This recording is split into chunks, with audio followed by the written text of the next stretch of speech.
এরপরে প্রশ্ন করেছেন এমরি আব্দুল্লাহ, আপনি লিখেছেন কবর জিয়ারতের সুন্নাহসম্মত পদ্ধতি কি? উত্তর হলো, কবর জিয়ারতের সুন্নাহসম্মত পদ্ধতি হলো কবরের পাশে দাঁড়িয়ে কবরবাসীকে সালাম দেওয়া। সালামুন আলাইকুম দারা কওমিন মুমিনিন ওয়া ইন্না ইনশাআল্লাহু বিকুম লাহিকুন নাসআলুল্লাহ লানা ওয়া লাকুমুল আফিয়া। আমরা এভাবে কবরবাসীর জন্য দোয়া করতে পারি, এক বছর দিয়ে আমরা করতে পারি আসসালাল্লাহু লানা ওয়া লাকুমুল আফিয়া। আবার আসসালামু আলাইকুম ইয়া আহলাল কুবুর মিনাল মুসলিমিন আল মুসলিমাত ওয়াল মুমিনিন ওয়াল মুমিনাত, এটিও এক বর্ণনা এসেছে, তবে আগের বর্ণনাটি অধিকতর বিশুদ্ধ। এছাড়াও কবর জিয়ারতের আরও বিভিন্ন দোয়া আছে, বিভিন্নভাবে মুর্দাকে সালাম পেশ করার কথা বলা আছে। অতএব যে কোনোভাবে আপনি মুর্দাকে সালাম পেশ করলেন, সুন্নাহ সম্মত যে কোনো দোয়াকে অনুসরণ করে, সেটাই কবর জিয়ারতের পদ্ধতি। তাহলে জিয়ারত মানে হলো মূলত সাক্ষাৎ করা। সো কবরবাসীর সঙ্গে সাক্ষাৎ করে তাদেরকে আমরা সালাম নিবেদন করলাম, মানে হলো তাদের জন্য শান্তির দোয়া করলাম।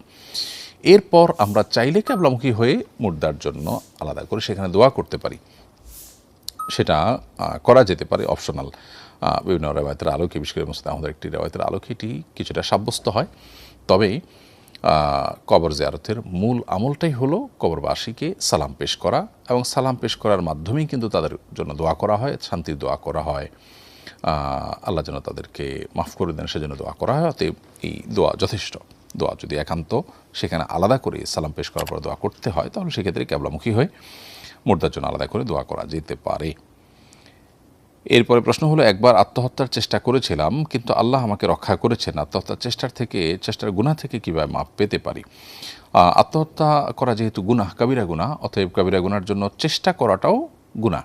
যেটা অপরাধ সেটার জন্য চেষ্টা করা বা অ্যাপ্রোচ নেওয়া, সেটাও কিন্তু অপরাধ হিসাবে বিবেচিত হয়। সেই দৃষ্টিকোণ থেকে আপনার আত্মহত্যার চেষ্টা করাটাও কিন্তু অপরাধ হিসাবে গণ্য। কিন্তু এটার জন্য যদি আপনার কাছে তওবায়ে নাসুহা করেন, যে আর জীবনে কখনো কোনো কঠিন পরিস্থিতিতে আল্লাহর রহমতের আশা ছেড়ে দিয়ে নিরাশ হয়ে জীবনকে শেষ করে দেওয়ার এইরকম কোনো সিদ্ধান্তে আপনি আসবেন না।